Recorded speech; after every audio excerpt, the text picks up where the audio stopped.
اپنے بیوی بچوں کو اللہ کی حفاظت میں دینے کا نبوی نسخہ۔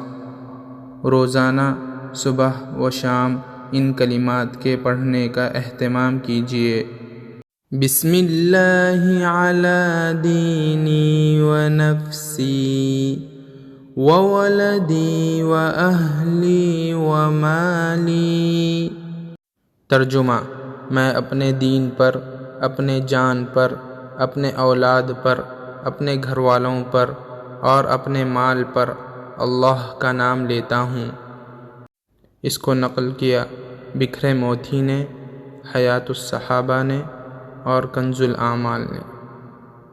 بسم اللہ علی دینی و نفسی و ولدی و اہلی و مالی۔ بسم اللہ علی دینی و نفسی و ولدی و اہلی و مالی۔ بسم اللہ علی دینی و نفسی و ولدی و اہلی و مالی۔ بسم اللہ علی دینی و نفسی و ولدی و اہلی و مالی۔ بسم اللہ علی دینی و نفسی و ولدی و اہلی و مالی۔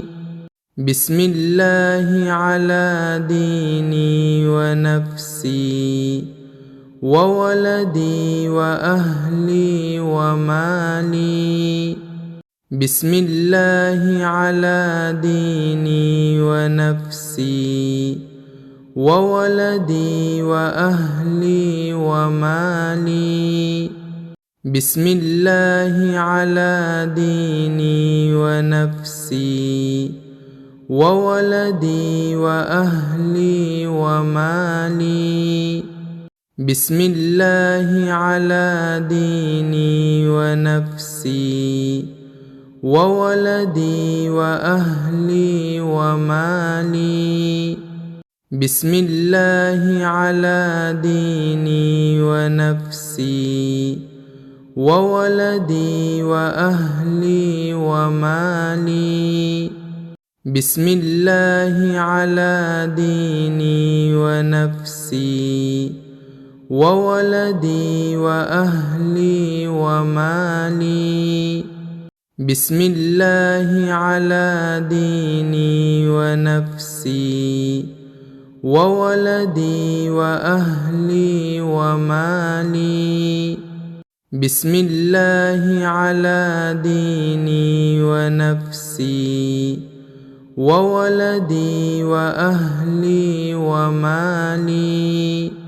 بسم اللہ علی دینی و نفسی و ولدی و اہلی و مالی۔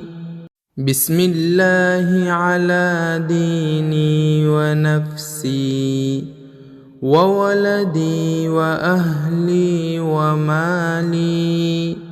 بسم اللہ علی دینی و نفسی و ولدی و اہلی و مالی۔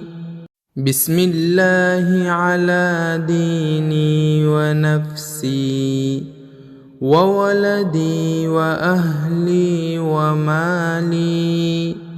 بسم اللہ علی دینی و نفسی و ولدی و اہلی و مالی۔